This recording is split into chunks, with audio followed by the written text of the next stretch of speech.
Bertrand cultive 12 plantes différentes. Depuis 1997, il s'est engagé à fournir 90 tonnes de paille de chanvre auprès de la chanvrière de l'Aube. Le chanvre présente un intérêt en termes de marge financière, mais pas seulement. Il n'y a aucun traitement phytosanitaire. C'est-à-dire qu'une culture comme ça est suffisamment étouffante pour étouffer les mauvaises herbes, donc il n'y a pas d'herbicide. Il y a peu ou pas de maladies sur le chanvre, peu ou pas d'insectes. À de très rares exceptions près, on n'utilise pas de produits sanitaires en chanvre.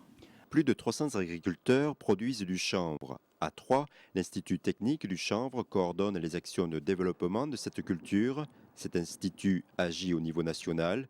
Actuellement, il anticipe le développement de cette production afin de maintenir son caractère durable. Donc ici, nous sommes sur une parcelle d'essai où on va tester la fertilisation azotée. Parce que la fertilisation azotée, c'est ce qu'on essaye de raisonner pour affiner le mieux possible. C'est-à-dire qu'on va tester plusieurs doses d'azote pour savoir au mieux quelle est la dose que l'agriculteur doit apporter sur sa culture. Les axes de recherche portent également sur l'amélioration des techniques de récolte, la sélection des variétés et la lutte contre l'eurobranche rameuse, seul parasite connu du chanvre.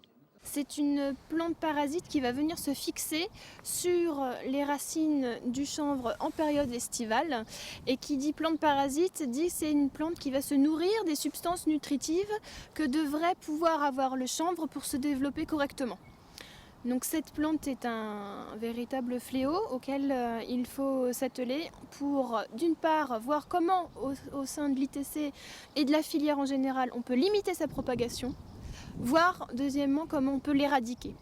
D'autres cultures dites lignocellulosiques sont en cours de test. Depuis 2007, des lycées agricoles et des agriculteurs au bois participent à leur évaluation. La problématique est que nous avons pour l'instant, au moins au niveau régional, voire national, sur ces plantes-là, quasiment pas ou très peu de références sur leur adaptation à nos conditions pédoclimatiques, sur leur potentiel de production.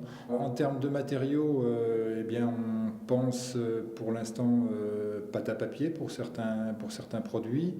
Sorgho papier, on pense immédiatement à papier, mais on pourrait imaginer, je pense, beaucoup d'autres matériaux. Est-ce qu'on peut développer des choses en termes de matériaux d'isolation, matériaux de construction? Il y a des choses qui sont envisageables vraisemblablement.